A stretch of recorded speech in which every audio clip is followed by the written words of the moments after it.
Na žilinských plážových ihriskách Extreme Parku na vodnom diele zorganizoval v sobotu rugby klub Žilina Bears prvý medzinárodný turnaj v plážovom rugby na Slovensku.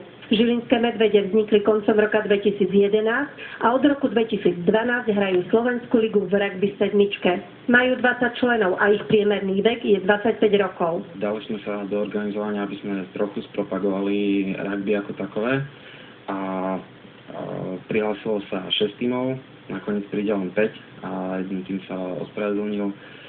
Príde majster Slovenska, Slovan Bratislava, a potom príde vicemajster Spartak Trnava, potom prídu chlapci z Čiech, RCA Olomouc a ešte také zoskupenie českých a slovenských hráčov, ktoré si vraví Blast Toboggan. Plážové rugby určite výnimky v pravidlách, nie sú tam mlyny a auty, lopta sa nekope a bodovanie je tiež ináč, za položenie peťky je iba jeden bod. Ihrisko je menšie, má minimálne 31 metrov na dĺžku a 25 na šírku s koncovými zónami 3 metre. Trénerom žilinských medveďov je bývalý hráč klubu Min Mačín z Kene. Som v Žiline kvôli tomu, že milujem rugby a kvôli Žilina Bears. Myslím, že to bola taká všeobecná zhoda hráčov, že budem ja trénerom. Predtým, ako som sem mal prísť, som pozeral, či niekde blízko Čadce nefunguje nejaký rugbyový tím, kde by som mohol hrávať. Takže bol som šťastný, keď som našiel Žilina Bears Rugby Club. Na Facebooku som odpísal a hrám za tým. Medzi hráčmi Žilina Bears je viacero talentov a myslí si, že keď budú brať tú hru vážnejšie, tak budú môcť urobiť aj dobré výsledky.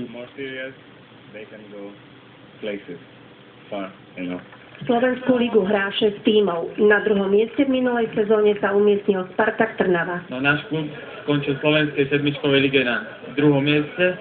Od novej sezóny budeme pôsobiť v 3. rakúskej lige. Bude to Liga Dolného Rakúska, kde hrá aj Břeclav a pravdepodobne budú 3 alebo 2 rakúske týmy. Rugby v Trnave funguje od roku 2009, keď to založila partia nadšencov okolo Petra Bolu. Je nás už viac ako 15, dovolil by som si povedať 18 možno pravidelných hráčov, ktorí sa zúčastňujú tréningov. Tak my sme vlastne přijeli z Olomouce, je tam vlastne mužstvo rugby klub Olomouc, už má nejakou 60-letou histórii. V podstate kluci sme tenka sem přijeli na tady ten turnaj v touch rugby, nebo vlastne v rugby na pláži, tak vlastne sme tvoření z A týmu z Olomouckého. My vlastně hrajeme v Čechách první ligu, je to vlastně druhá nejvyšší soutěž.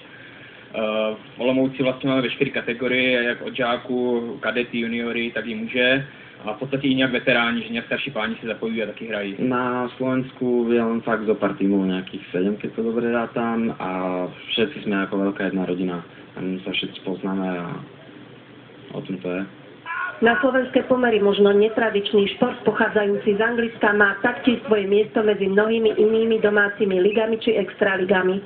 Od roku 2010 sa začala hrať Slovenská liga v sedmičkovom rugby, teda v rugby, ktoré je menej náročný na počet hráčov a takisto je zaradené medzi olympijské športy.